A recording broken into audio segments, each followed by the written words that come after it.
그 여자는 평생 딸의 이름을 입 밖에 내지 못하고 살았습니다. 불러버리면 다시는 견딜 수 없을 것 같았기 때문입니다. 그렇게 35년이 흘렀습니다. 어느 날 낡은 세탁소 앞에 낯선 여자가 섰습니다. 정장을 입은 그녀는 이 마을과 전혀 어울리지 않았습니다. 그리고 손에 쥔 한 장의 사진을 꺼내 들었습니다. 사진 속에는 아기를 안고 울고 있는 젊은 여자가 있었습니다. 여자는 떨리는 목소리로 단 한마디를 물었습니다. 혹시 서영주 씨 맞으세요? 그 순간 35년 동안 얼어붙었던 시간이 움직이기 시작했습니다. 시청하시기 전에 구독과 좋아요, 알림 설정은 영상 제작에 많은 도움이 됩니다. 감사합니다. 1998년 12월 지방의 작은 종합병원 복도에는 소독약 냄새가 가득했습니다.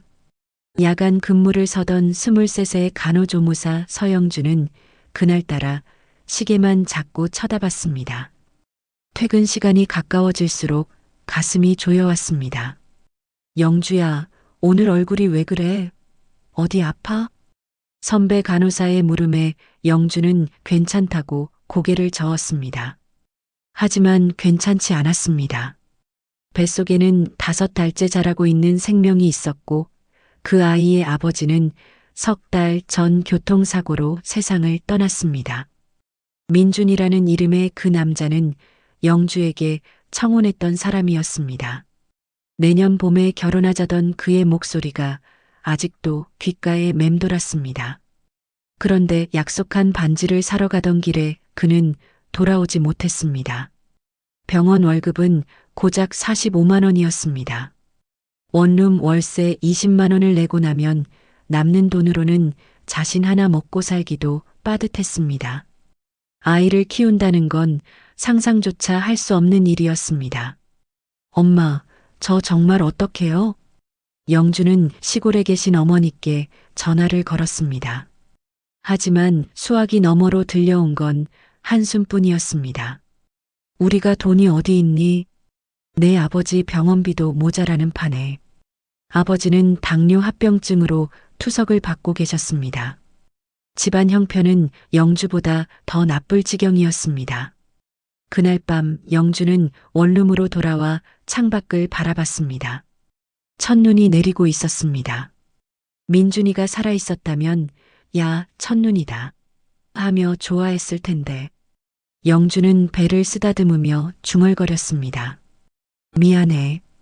엄마가 너무 무능해서 미안해.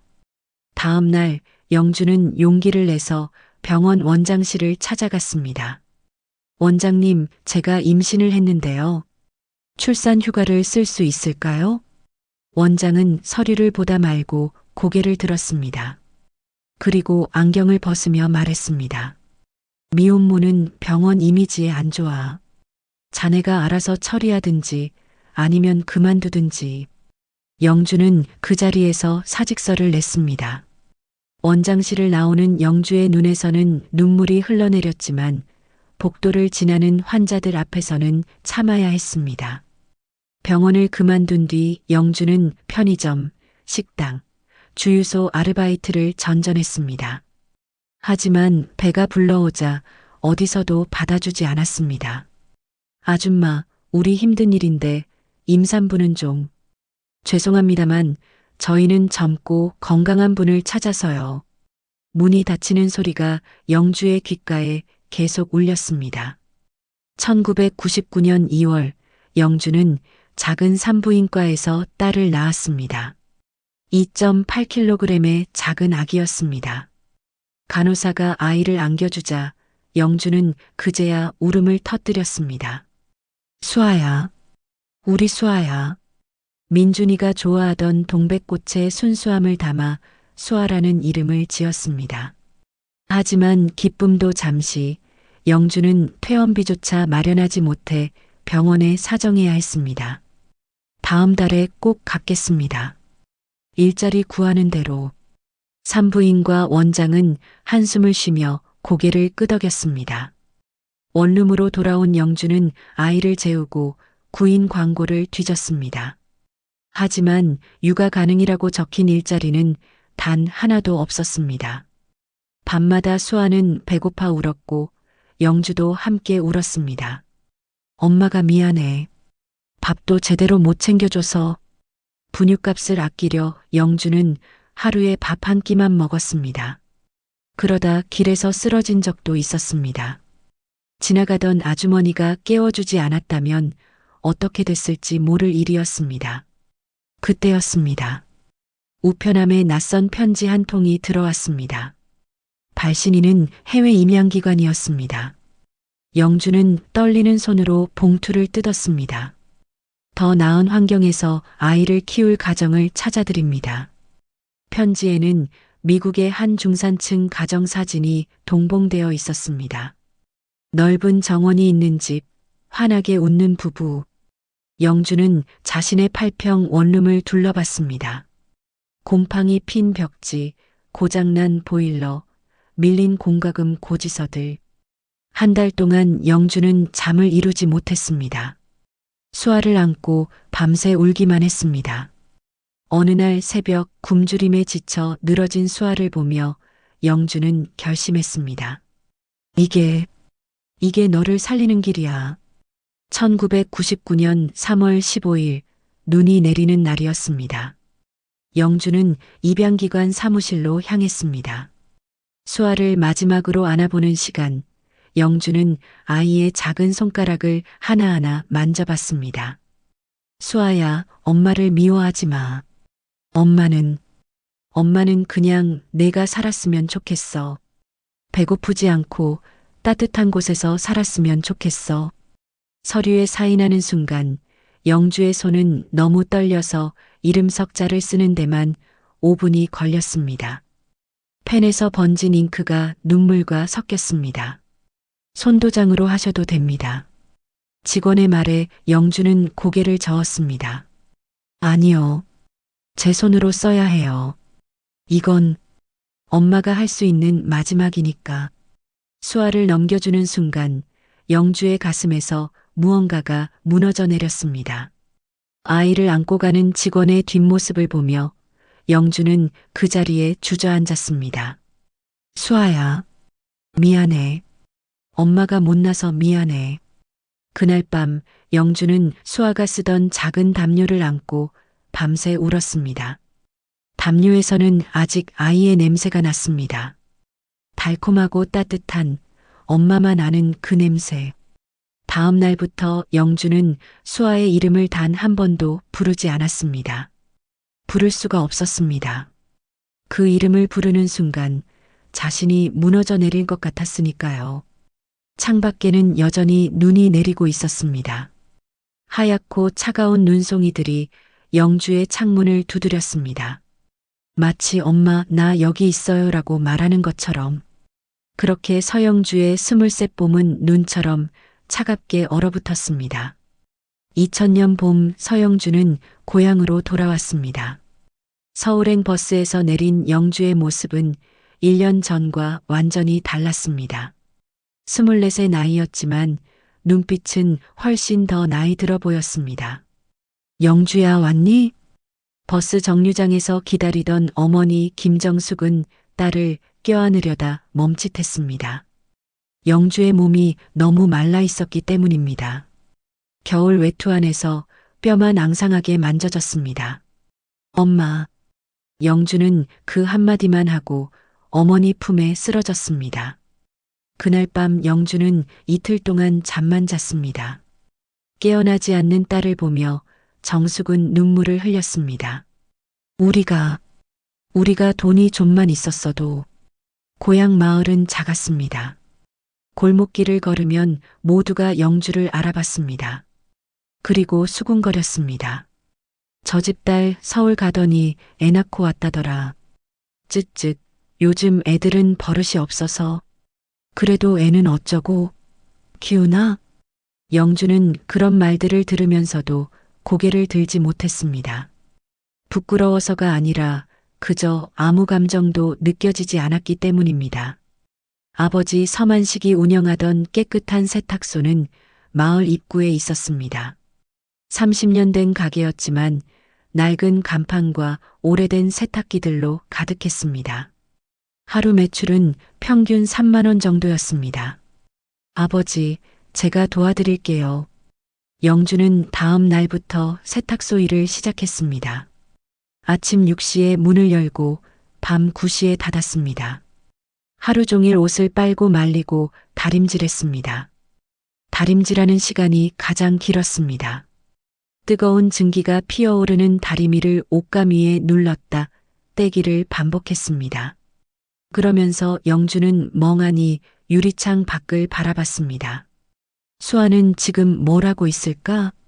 밥은 잘 먹고 있을까? 아플 땐 누가 안아줄까?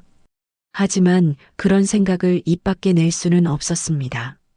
아버지는 그 이야기만 나오면 담배를 피우러 밖으로 나갔고 어머니는 설거지를 시작했습니다. 모두가 아는 비밀이었지만 누구도 말하지 않았습니다. 2002년 여름 세탁소에 새 손님이 들어왔습니다. 여기 양복 세탁 되나요? 30 중반으로 보이는 남자였습니다. 마을에 새로 부임한 우체국장 이강민이었습니다. 그는 일주일에 두세 번씩 세탁소를 찾았습니다. 서 선생님, 오늘 날씨 좋네요. 네, 좋네요. 짧은 대화였지만 강민의 눈빛은 따뜻했습니다. 영주의 사정을 아는지 모르는지 그는 언제나 정중했습니다. 석 달쯤 지났을 때 강민이 조심스럽게 물었습니다. 저기, 괜찮으시면 같이 저녁 한번 드실래요? 영주는 고개를 저었습니다. 죄송합니다. 저는 그럴 자격이 없어요. 자격이요? 무슨 자격이 필요합니까? 그냥 밥 한 끼 같이 먹자는 건데요. 하지만 영주는 끝까지 거절했습니다. 그날 밤 어머니가 물었습니다. 영주야, 강민 씨 괜찮은 사람 같던데. 한번 만나보지 그러니? 엄마, 저는 이미 다른 사람 아이를 낳은 몸이에요. 누구를 만날 수도 없고 만나서도 안 돼요. 그래도 넌 아직 점잖니? 엄마. 영주의 목소리가 차가웠습니다. 저 이제 그런 얘기 하지 말아요. 전 그냥 이렇게 사는 게 맞아요. 그날 이후 강민은 더 이상 개인적인 질문을 하지 않았습니다. 하지만 여전히 세탁소를 찾았고 가끔 마을 빵집에서 산 빵을 놓고 갔습니다. 그냥 남은 거예요. 버리기 아까워서. 영주는 알고 있었습니다. 거짓말이라는 것을. 하지만 고맙다는 말조차 하기 어려웠습니다. 시간은 그렇게 흘러갔습니다. 2005년, 2010년, 2015년. 세탁소 안에서 시계 바늘만 돌아갔습니다. 영주는 24에서 30, 40으로 나이를 먹어갔지만 삶은 변하지 않았습니다. 매일 아침 6시에 일어나 세탁소 문을 열었습니다. 세탁기 돌아가는 소리, 다리미에서 피어오르는 증기, 유리창에 맺힌 물방울. 모든 게 똑같았습니다. 그런데 이상한 일이 있었습니다. 어느 날부터 영주는 꿈을 꾸기 시작했습니다. 넓은 정원이 있는 집이었습니다. 그곳에서 한 소녀가 자전거를 타고 있었습니다. 소녀의 얼굴은 보이지 않았지만 영주는 알 수 있었습니다. 저 아이가 수아라는 것을. 꿈에서 깨어나면 영주는 베개가 눈물로 젖어 있다는 걸 발견했습니다.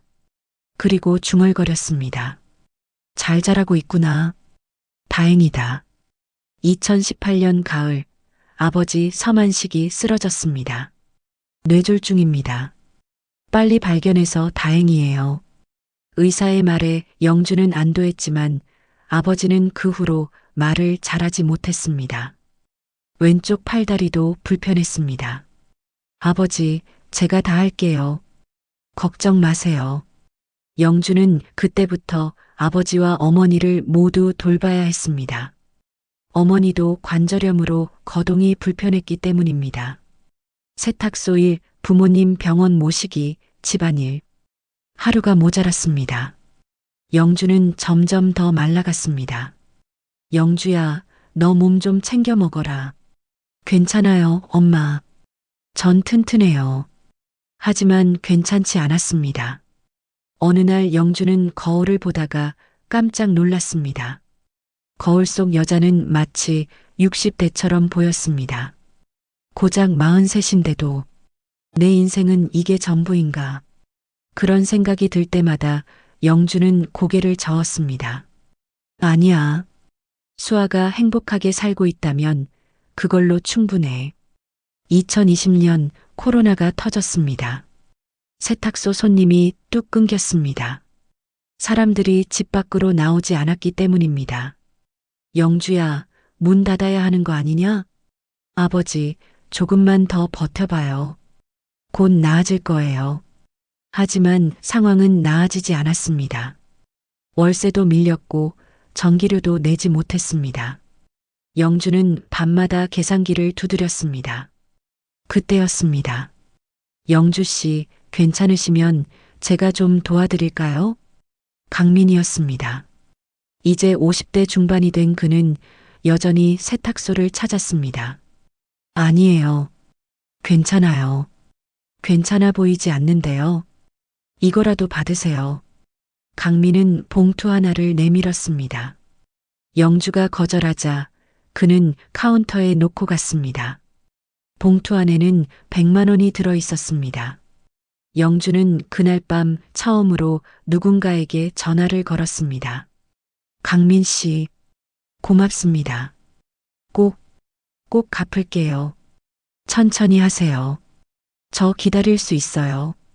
수화기 너머 강민의 목소리는 여전히 따뜻했습니다. 2023년 겨울, 어머니가 세상을 떠났습니다.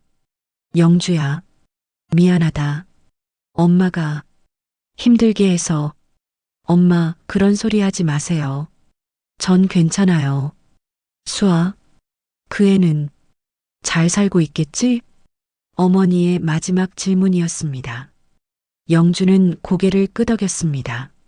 네, 엄마. 분명 잘 살고 있을 거예요. 다행이다.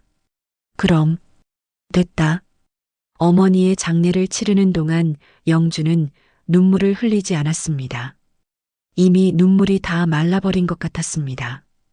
2024년 봄 세탁소는 여전히 그 자리에 있었습니다. 간판은 더 바래고 세탁기는 더 낡았지만 영주는 매일 아침 문을 열었습니다. 그런데 어느 날이었습니다. 세탁소 앞에 검은색 승용차 한 대가 멈춰 섰습니다. 이 작은 마을에서는 보기 드문 외제차였습니다. 차에서 한 여자가 내렸습니다. 30대 중반으로 보이는 서양인 같았지만 어딘가 동양적인 느낌도 있었습니다. 정장을 입은 그녀는 세탁소 간판을 오래 바라봤습니다. 영주는 다림질을 하다가 고개를 들었습니다. 유리창 너머로 그 여자와 눈이 마주쳤습니다. 순간 영주의 손이 멈췄습니다. 이상하다. 왜 심장이 이렇게 뛰지? 여자가 천천히 세탁소 문을 열었습니다. 문이 삐걱 소리를 내며 열렸습니다. 저기, 혹시? 여자가 입을 열려는 순간 영주의 휴대폰이 울렸습니다. 아버지를 모시는 요양보호사의 전화였습니다. 선생님, 어르신이 갑자기 쓰러지셨어요. 지금 갑니다. 영주는 황급히 가방을 들고 밖으로 뛰쳐나갔습니다. 그 여자와 스쳐 지나가며 죄송해요. 라고만 외쳤습니다. 여자는 영주가 사라지는 뒷모습을 오래 바라봤습니다. 그리고 주머니에서 낡은 사진 한 장을 꺼내 들었습니다. 사진 속에는 젊은 여자가 갓난아기를 안고 울고 있었습니다. 엄마, 맞죠? 여자의 눈에서 눈물이 흘러내렸습니다. 그녀의 이름은 엘레나 로엘. 35년 전 이 세탁소에서 태어나 수아라는 이름을 가졌던 아이였습니다. 2024년 4월 서울 강남의 한 컨퍼런스 홀은 사람들로 가득 찼습니다. 기자들의 카메라 플래시가 터졌고 양복 입은 사람들이 웅성거렸습니다. 루미에르 그룹이 한국에 투자한다고? 물류 쪽에서는 세계 5위 안에 드는 회사잖아. CEO가 직접 온다던데 엄청 젊다면서? 무대 위로 한 여자가 걸어 나왔습니다. 35살의 엘레나 로엘이었습니다. 검은색 정장을 입은 그녀는 당당했지만 어딘가 외로워 보이기도 했습니다. 안녕하십니까? 루미에르 그룹 CEO 엘레나 로엘입니다. 유창한 한국어였습니다. 청중들이 놀라서 서로를 쳐다봤습니다. 저희는 한국 시장에 5년간 3조 원을 투자할 계획입니다. 발표는 1시간 동안 이어졌습니다. 엘레나는 완벽했습니다. 모든 질문에 정확히 답했고 숫자 하나 틀리지 않았습니다. 하지만 발표가 끝나고 무대 뒤로 돌아온 순간 그녀는 주저앉았습니다. 엘레나 괜찮아요? 비서 제시카가 물었습니다.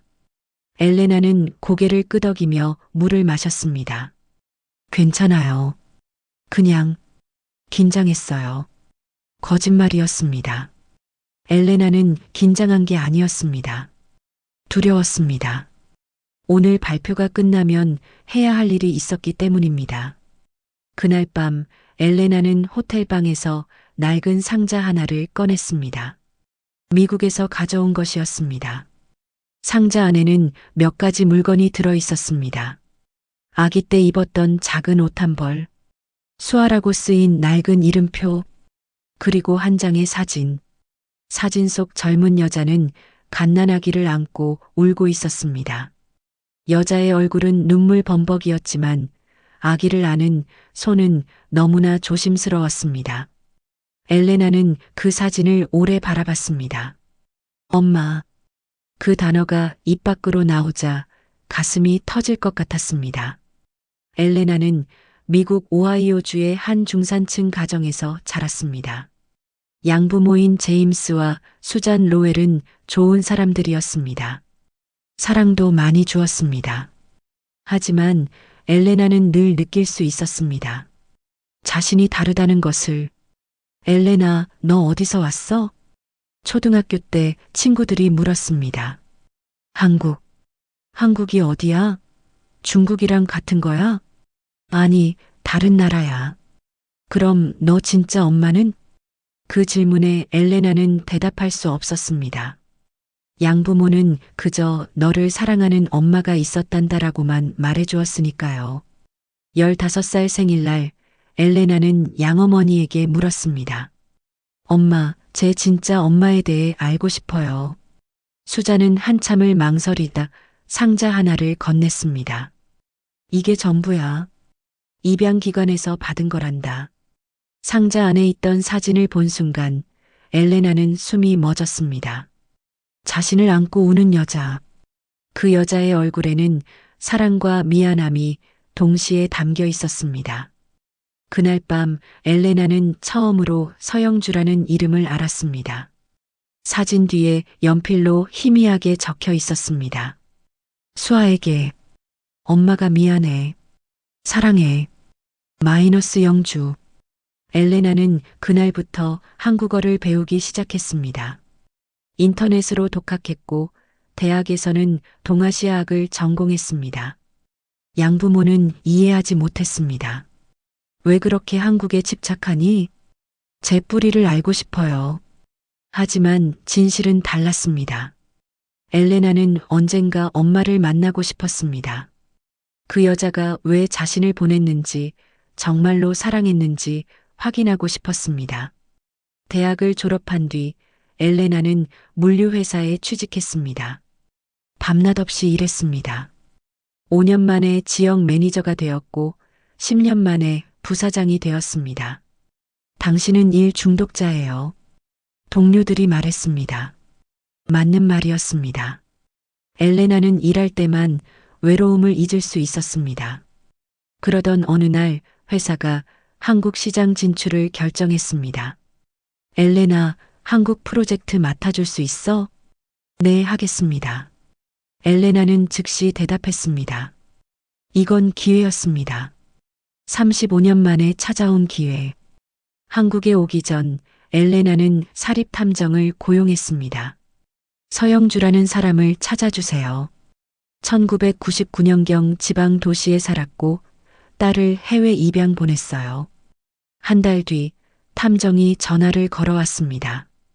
찾았습니다. 현재 고향으로 돌아가 세탁소를 운영하고 있습니다.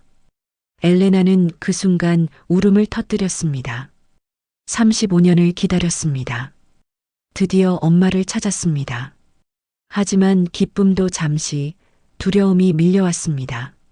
만약 엄마가 날 만나고 싶어 하지 않으면? 만약 엄마가 이미 다른 가족이 있으면? 만약 엄마가 날 기억도 못하면? 그래서 엘레나는 바로 찾아가지 못했습니다. 한국에 온 지 한 달이 지났지만 세탁소 앞까지만 가고 돌아오기를 반복했습니다. 그러던 어느 날 엘레나는 용기를 냈습니다. 세탁소 앞에 차를 세웠습니다. 낡은 간판이 보였습니다. 깨끗한 세탁소, 페인트가 벗겨지고 글자가 흐려진 간판. 엘레나는 떨리는 손으로 차 문을 열었습니다. 세탁소 유리창 너머로 한 여자가 보였습니다. 다림질을 하고 있었습니다. 저 사람이 엄마인가? 사진 속 젊은 여자와는 너무 달랐습니다. 머리는 희끗희끗했고 얼굴에는 주름이 가득했습니다.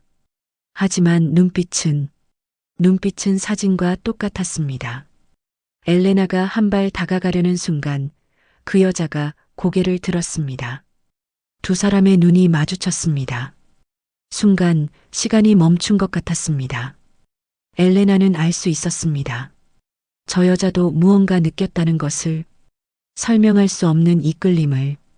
엘레나가 세탁소 문을 열려는 순간 여자의 전화가 울렸습니다.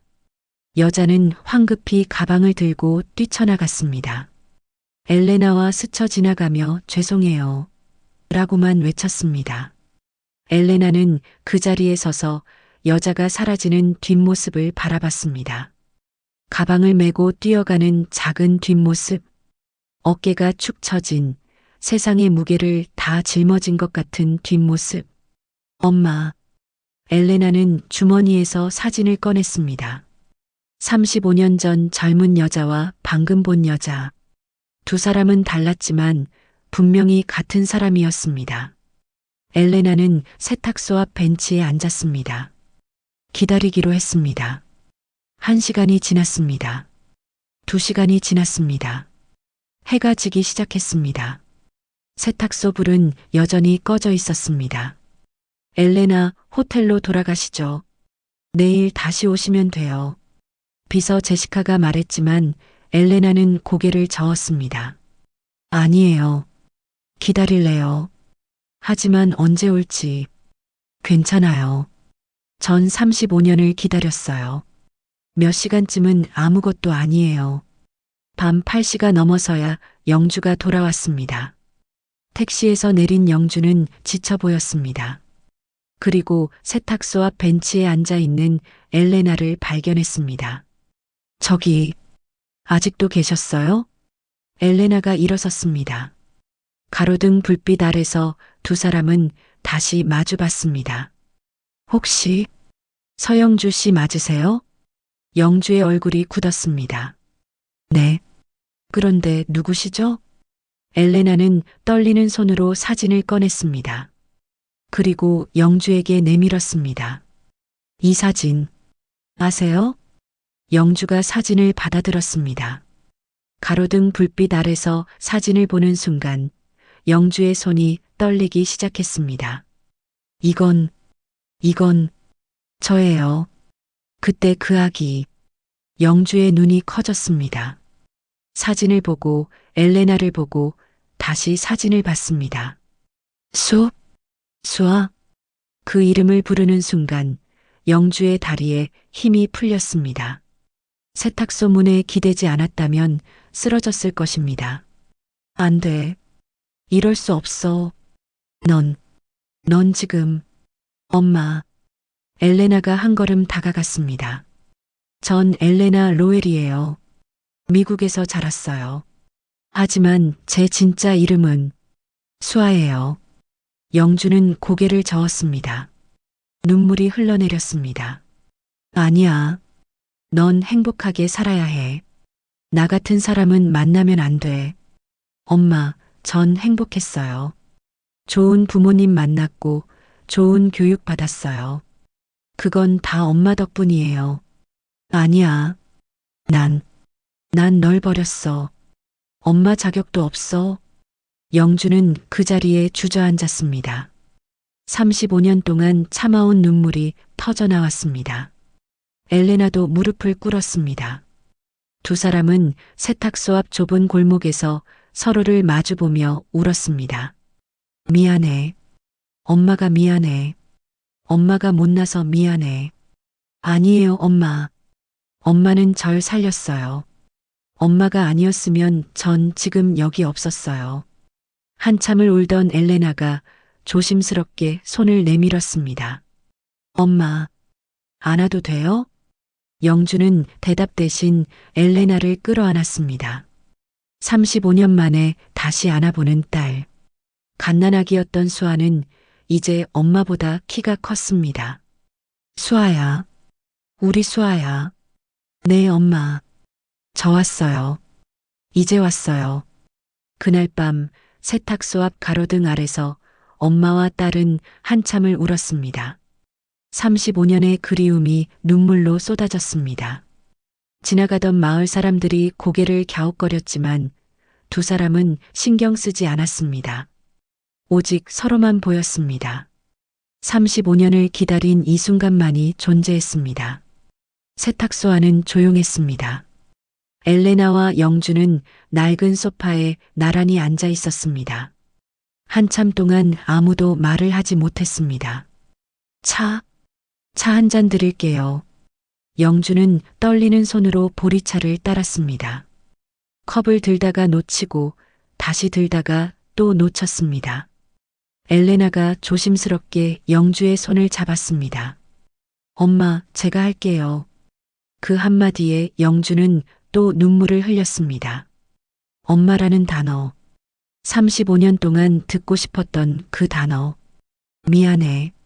엄마가 자꾸 울어서 미안해. 괜찮아요. 우세요. 엄마도 사람인데 울 수 있죠. 두 사람은 보리차를 마시며 서로를 힐끗힐끗 쳐다봤습니다. 마치 처음 만난 사람들처럼 어색했습니다. 하지만 동시에 너무나 익숙했습니다. 저기 궁금한 게 많을 텐데. 영주가 먼저 입을 열었습니다. 엄마도 궁금한 게 많으세요? 엘레나가 물었습니다. 영주는 고개를 끄덕였습니다. 아니 내가 그동안 어떻게 살았는지, 힘들지는 않았는지, 아프지는 않았는지 천천히 얘기해요, 엄마. 우린 이제 시간 많아요. 엘레나는 자신의 이야기를 시작했습니다. 미국 오하이오의 작은 마을에서 자란 이야기. 양부모님이 얼마나 사랑해줬는지. 학교에서 유일한 동양인이라 외로웠던 이야기.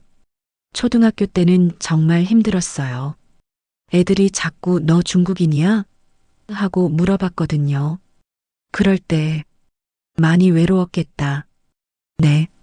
그럴 때마다 전 엄마 사진을 봤어요. 그리고 생각했어요. 우리 엄마도 외로웠을 거야.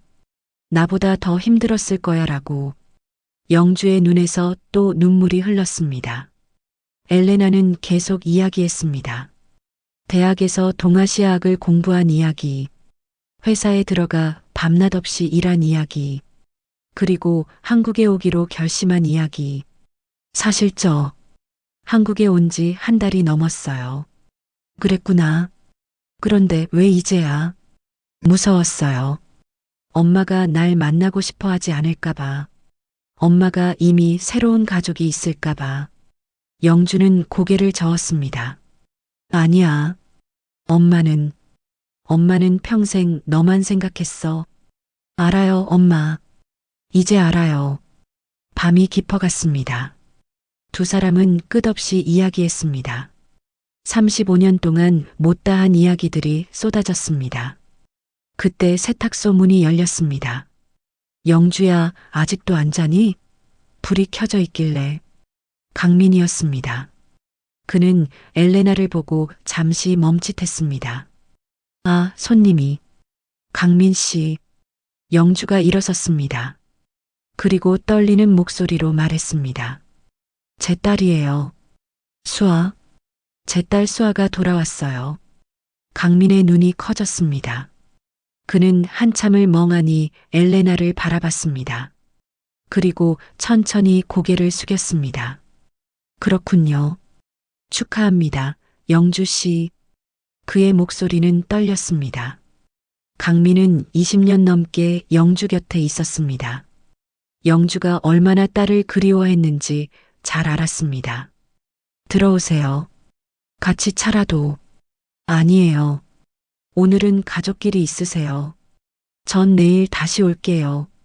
강민이 나가려는데 엘레나가 말했습니다.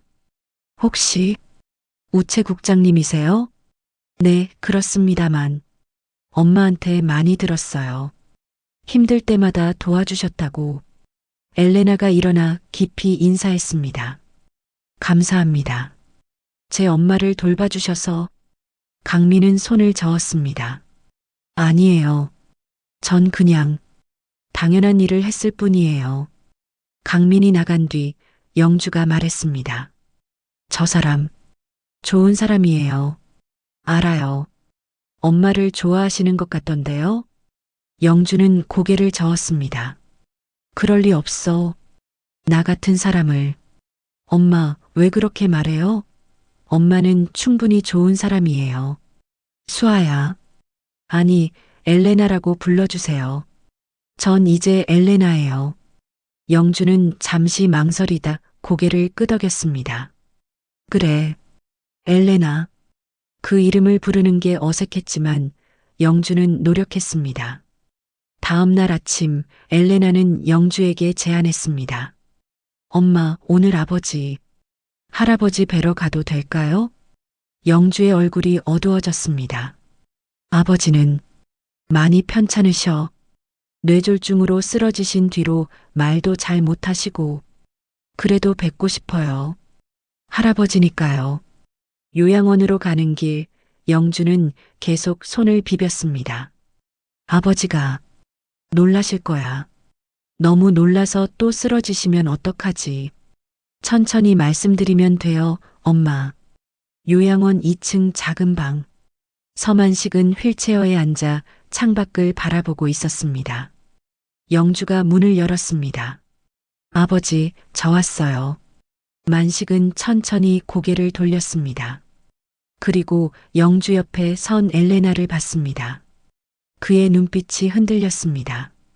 아버지, 저기, 이 사람은. 영주가 말을 잇지 못하자 엘레나가 앞으로 나섰습니다. 그리고 만식 앞에 무릎을 꿇었습니다. 할아버지, 저 수아예요. 35년 만에 돌아왔어요. 만식의 눈이 커졌습니다. 떨리는 손으로 엘레나의 얼굴을 만졌습니다. 그리고 입을 열었습니다. 아, 말이 제대로 나오지 않았지만 그 한마디만으로 충분했습니다.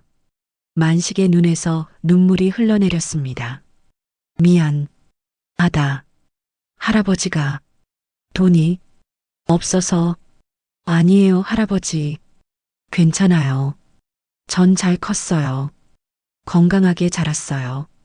만식은 한참을 엘레나의 손을 잡고 울었습니다. 영주도 아버지 옆에 앉아 함께 울었습니다. 아버지, 수아가 돌아왔어요. 우리 수아가. 그날 오후 엘레나는 영주에게 말했습니다. 엄마, 오늘 저녁에 우리 같이 밥 먹어요. 제대로 된 밥. 괜찮아. 집에서 먹어도. 아니에요. 밖에 나가요. 우리 35년 만에 처음 같이 먹는 밥이잖아요. 영주는 망설였습니다. 하지만 난 입을 옷도 없고. 엄마, 그럼 같이 쇼핑해요. 제가 사드릴게요. 안 돼. 그건 너무. 엄마. 엘레나가 영주의 손을 잡았습니다. 엄마가 저 키우느라 못 쓴 돈, 이제 제가 쓰고 싶어요. 엄마한테 좋은 것도 사드리고 맛있는 것도 사드리고 싶어요. 그러면 안 돼요? 영주는 고개를 저었습니다. 괜찮아. 엄마는 아무것도 필요 없어. 내가 이렇게 와준 것만으로도. 엄마. 엘레나의 목소리가 커졌습니다. 영주가 놀라 엘레나를 봤습니다. 엄마, 왜 자꾸 그래요? 왜 자꾸 자신을 낮춰요? 엄마는 좋은 사람이에요. 날 위해 최선을 다한 사람이에요. 그런 엄마가 왜 좋은 옷 하나 못 입어요? 왜 맛있는 밥 한 끼 못 먹어요? 영주는 아무 말도 하지 못했습니다. 엄마, 전 성공해서 온 게 아니에요. 돈 많아서 온 것도 아니에요. 그냥 엄마를 만나고 싶어서 왔어요. 엄마랑 같이 밥 먹고, 같이 웃고, 같이 시간 보내고 싶어서 왔어요. 엘레나의 눈에서 눈물이 흘렀습니다. 35년 동안 전 엄마가 그리웠어요. 양부모님이 아무리 잘해줘도 전 항상 뭔가 빈 것 같았어요. 그게 뭔지 이제 알았어요. 엄마였어요. 영주가 엘레나를 끌어안았습니다. 미안해. 엄마가 미안해. 내가 외로웠을 생각을 못했어. 엄마는 그저 내가 행복하기만 바랐는데. 전 행복했어요, 엄마. 하지만 이제 더 행복하고 싶어요. 엄마랑 같이. 두 사람은 한참을 안고 울었습니다. 저녁 엘레나는 영주를 마을에서 제일 좋은 한정식 집으로 데려갔습니다. 영주는 메뉴판을 보고 깜짝 놀랐습니다. 이거 너무 비싼데.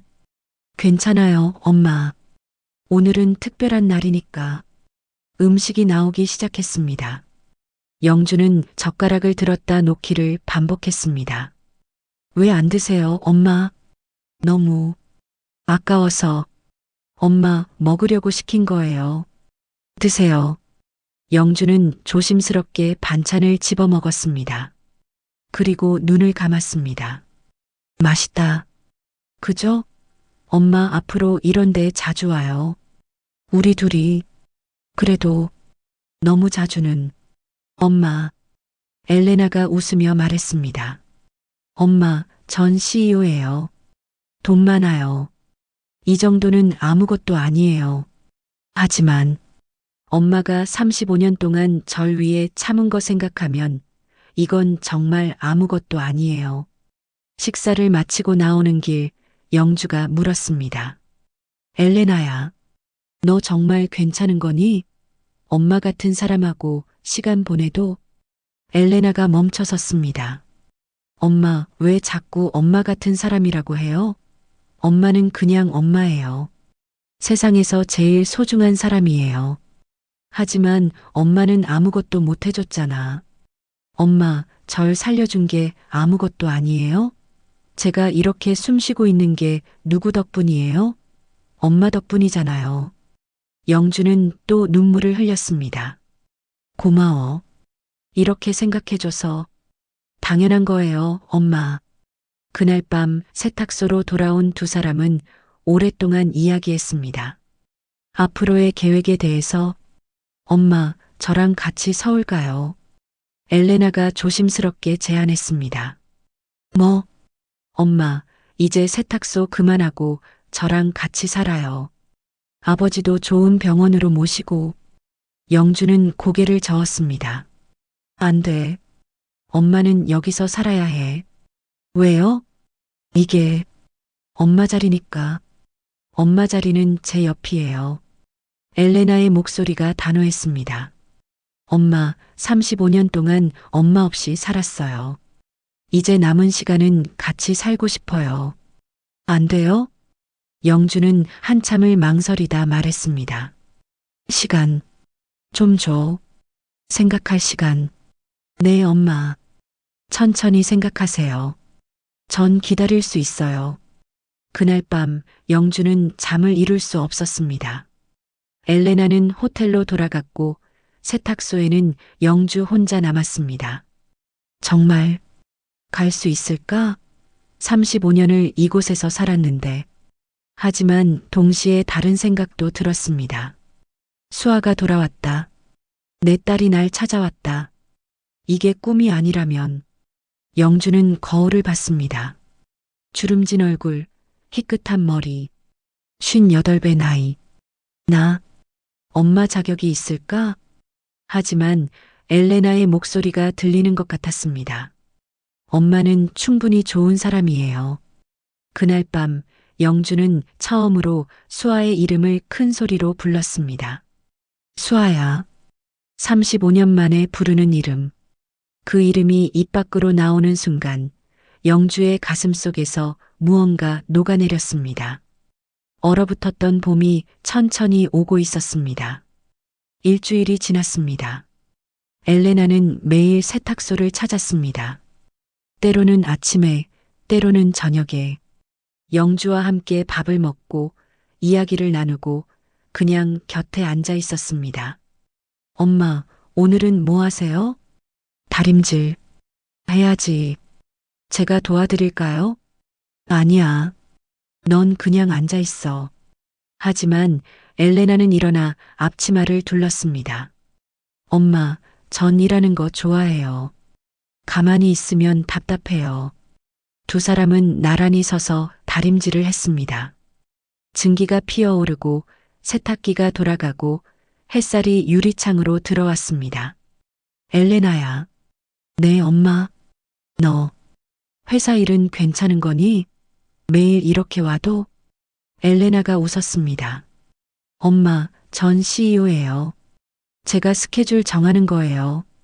그래도 괜찮아요. 중요한 일은 온라인으로 다 처리했어요.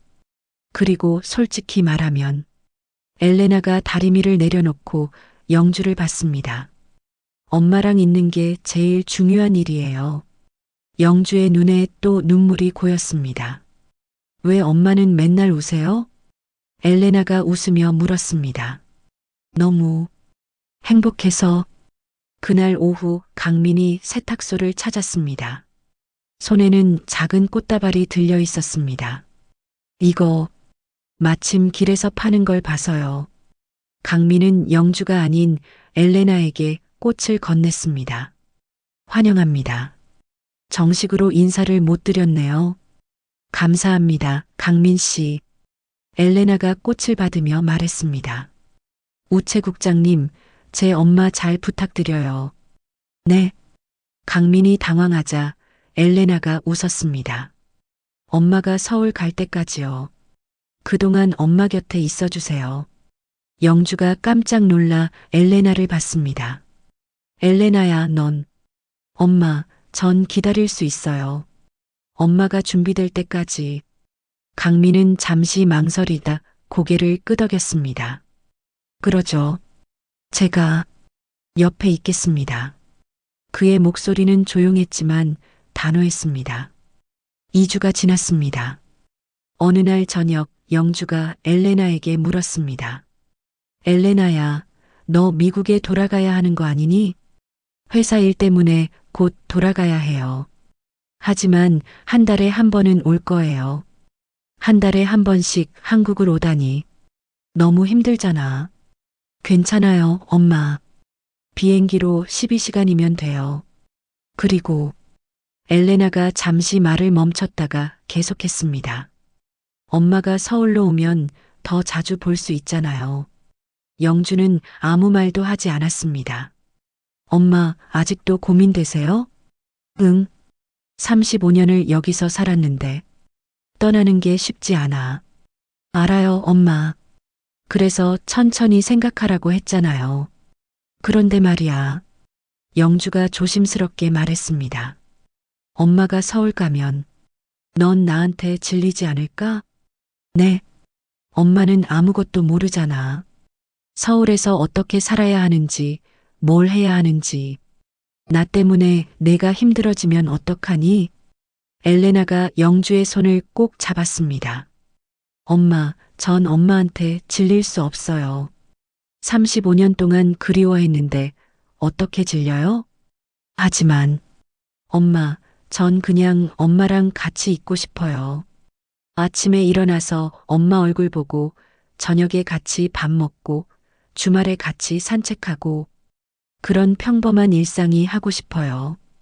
영주는 한참을 가만히 있다가 말했습니다. 알았어. 갈게.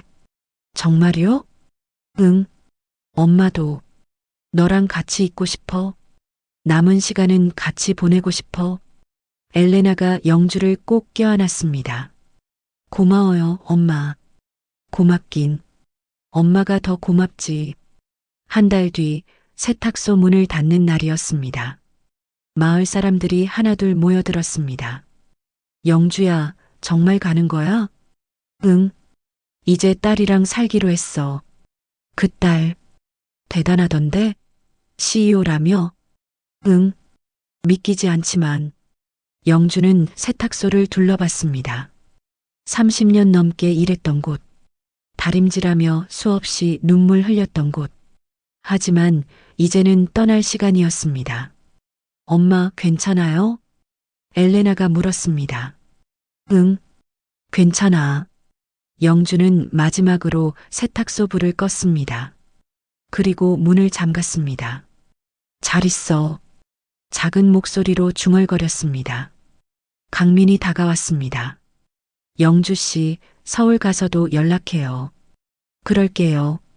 강민 씨도 건강하세요.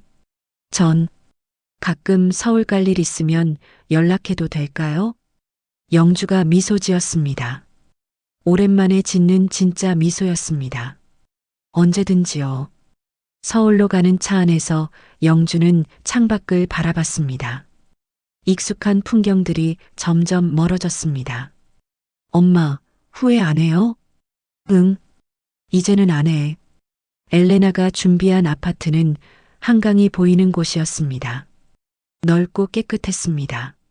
엄마, 여기 엄마 방이에요. 영주는 방 안으로 들어갔습니다. 큰 침대, 옷장, 화장대, 모든 게 새 것이었습니다. 너무 좋은데 엄마 마음에 들어요? 응. 근데 이게 다 너무 비쌀 것 같아서. 엄마, 엘레나가 웃으며 말했습니다. 그 얘기 이제 그만해요. 전 엄마한테 좋은 거 해주고 싶어요. 영주는 창밖을 바라봤습니다. 한강에 햇살이 반짝였습니다. 예쁘다. 그죠? 엄마 아침마다 여기서 커피 마셔요. 응, 좋겠다. 아버지 서만식도 좋은 요양병원으로 옮겼습니다. 전문 재활 치료를 받을 수 있는 곳이었습니다. 아버지, 여긴 어때요? 엘레나가 물었습니다. 만식은 천천히 고개를 끄덕였습니다. 다행이다. 아버지, 재활 열심히 하시면 다시 걸을 수 있대요. 정말? 네, 의사 선생님이 그러셨어요. 할아버지 의지만 있으면 가능하다고. 만식의 눈에 희망이 보였습니다. 볼게. 영주는 서울 생활에 천천히 적응해 갔습니다. 처음에는 모든 게 낯설었습니다. 큰 아파트, 복잡한 거리, 많은 사람들. 엄마, 오늘 뭐 하고 싶어요? 글쎄, 엄마는 뭘 해야 할지 모르겠어. 그럼 같이 산책해요. 한강공원 가요. 두 사람은 손을 잡고 한강변을 걸었습니다. 5월의 바람이 불어왔습니다. 엘레나야. 네, 엄마. 엄마 행복해. 정말로. 저도요, 엄마. 어느 토요일 엘레나가 제안했습니다. 엄마, 오늘 쿠킹 클래스 가요. 쿠킹 클래스? 네. 엄마 요리 배우고 싶다고 했잖아요. 그건 그냥 한 말인데 전 엄마가 하고 싶은 거 다 했으면 좋겠어요. 쿠킹 클래스에서 영주는 처음으로 제대로 된 요리를 배웠습니다. 강사는 친절했고 다른 수강생들도 반갑게 맞아줬습니다. 어머, 잘하시네요. 처음인데 손놀림이 좋으세요. 영주는 수줍게 웃었습니다. 집으로 돌아와 엘레나에게 배운 요리를 해줬습니다. 엄마, 진짜 맛있어요. 그래. 엄마가 잘한 거니? 당연하죠. 엄마 요리 천재인가 봐요. 영주는 기뻐서 얼굴이 빨개졌습니다. 6월이 되었습니다. 엘레나의 생일이었습니다. 엄마, 오늘 특별한 날이에요. 무슨 날? 제 생일이요. 영주가 깜짝 놀랐습니다. 아, 그랬구나. 미안해. 엄마가 깜빡했어. 괜찮아요. 그런데 엄마, 부탁이 있어요. 뭔데? 엄마가 케이크에 촛불 켜주세요. 그리고 생일 축하 노래 불러주세요.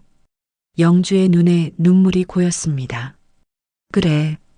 그러자. 저녁 영주는 떨리는 손으로 촛불을 켰습니다. 35개의 촛불이 빛났습니다. 생일 축하합니다. 생일 축하합니다. 영주의 목소리는 떨렸습니다. 35년 동안 불러주지 못했던 노래. 사랑하는 우리 수아, 생일 축하합니다. 엘레나가 촛불을 끄며 소원을 빌었습니다. 엄마가 행복했으면 좋겠어요. 남은 시간 내내 케이크를 자르며 엘레나가 말했습니다. 엄마, 사실 오늘 깜짝 손님이 와요. 누구? 초인종이 울렸습니다. 문을 열자 강민이 서 있었습니다. 강민 씨. 영주가 놀라자 엘레나가 웃었습니다. 엄마 외로울까봐 모셔왔어요. 이 녀석이.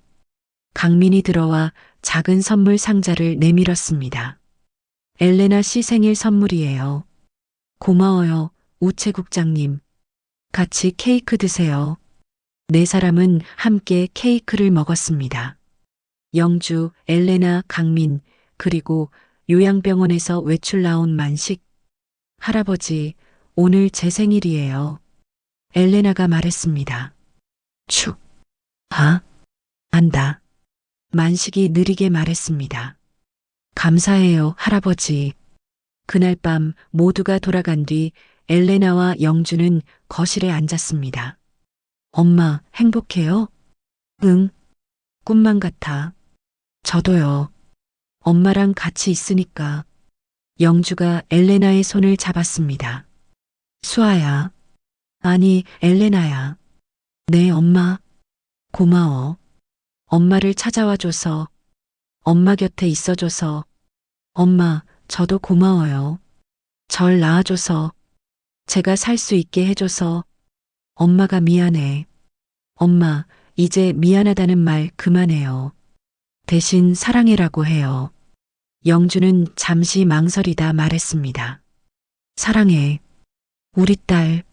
저도 사랑해요, 엄마. 창밖으로 따뜻한 바람이 불어왔습니다. 6월의 밤이었습니다. 며칠 뒤 엘레나가 회사 일 때문에 미국으로 돌아가야 했습니다. 엄마, 한 달만 다녀올게요. 응. 조심히 다녀와. 엄마, 제가 없는 동안 심심하지 않아요?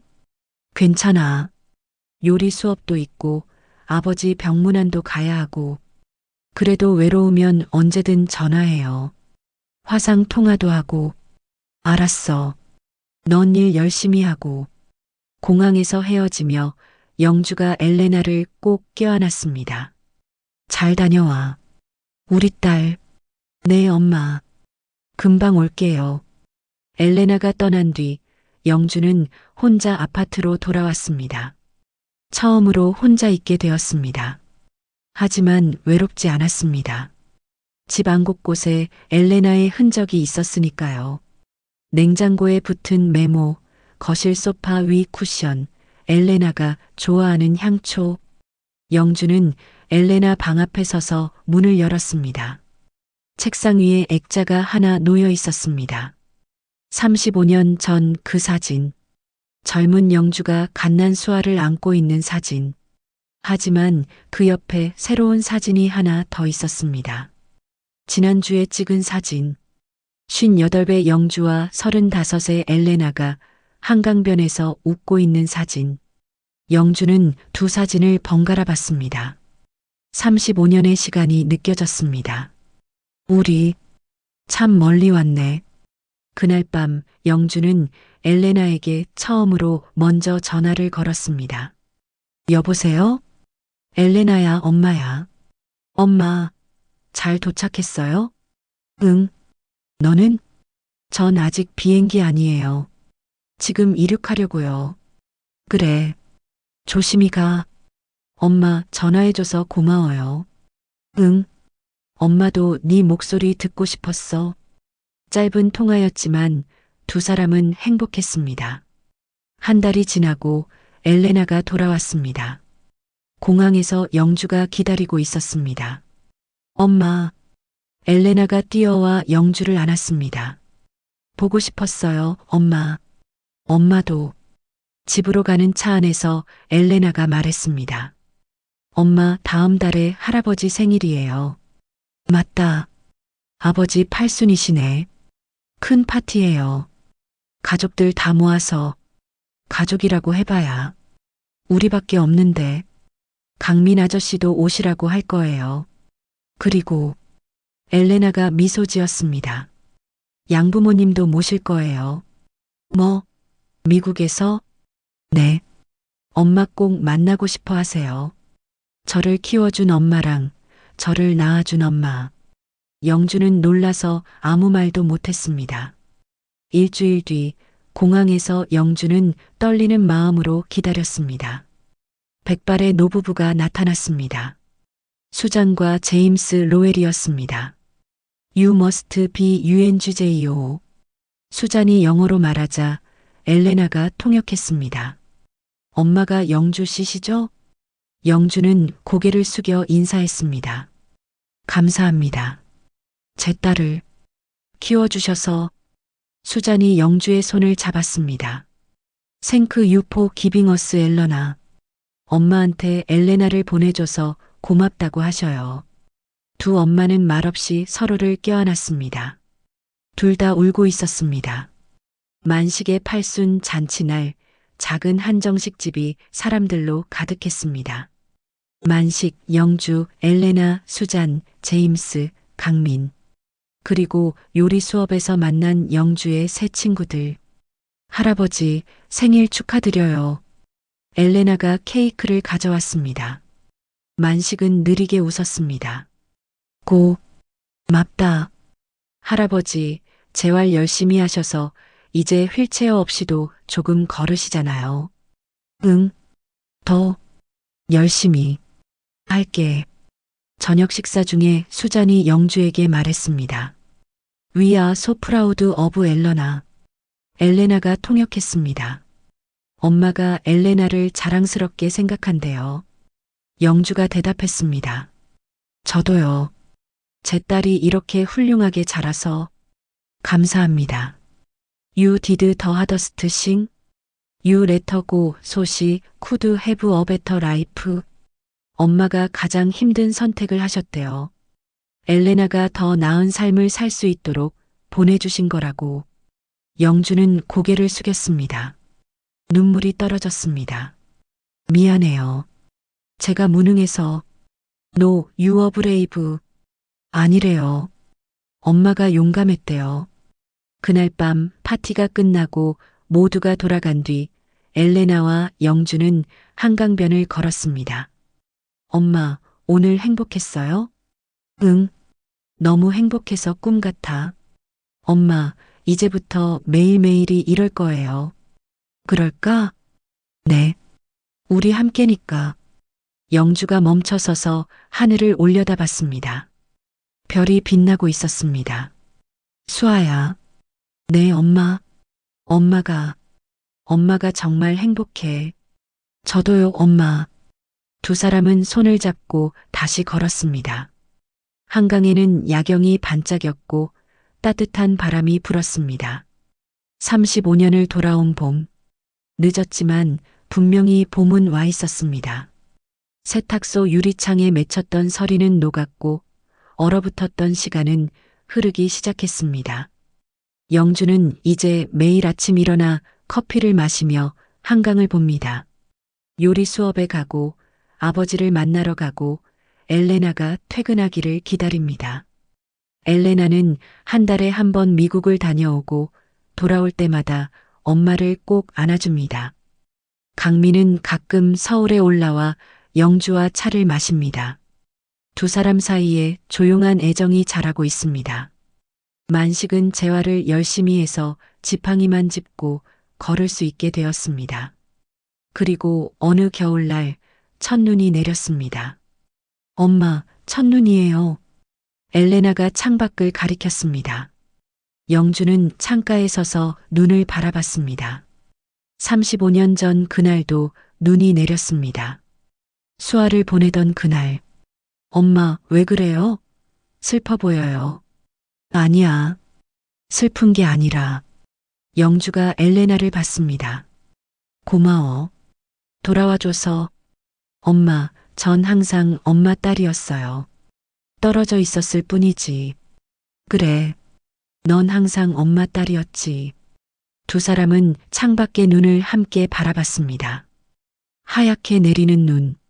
차갑지만 아름다운 눈. 그 눈은 이제 새로운 시작을 의미했습니다. 끝이 아닌 시작. 이별이 아닌 만남. 겨울이 아닌 봄. 영주는 작게 웃었습니다. 35년 만에 짓는 진짜 웃음이었습니다. 수아야, 배고프지? 엄마가 저녁 만들어줄게. 네, 엄마. 엄마 요리 먹고 싶어요. 부엌으로 향하는 영주의 발걸음은 가벼웠습니다. 세탁소에서 매일 다림질하던 그 무거운 발걸음이 아니었습니다. 이제는 딸과 함께 걷는 봄을 향해 가는 발걸음이었습니다. 창밖에서는 여전히 눈이 내리고 있었습니다. 하지만 집안은 따뜻했습니다. 엄마와 딸의 웃음소리가 가득했습니다. 35년을 기다린 봄이 드디어 왔습니다. 늦었지만 확실히 왔습니다. 그리고 이제 그 봄은 영원히 계속될 것입니다. 오늘의 사연, 여러분은 어떻게 생각하시나요? 댓글로 여러분의 다양한 의견과 느낌을 들려주세요. 구독과 좋아요, 알림 설정은 영상 제작에 많은 도움이 됩니다. 감사합니다.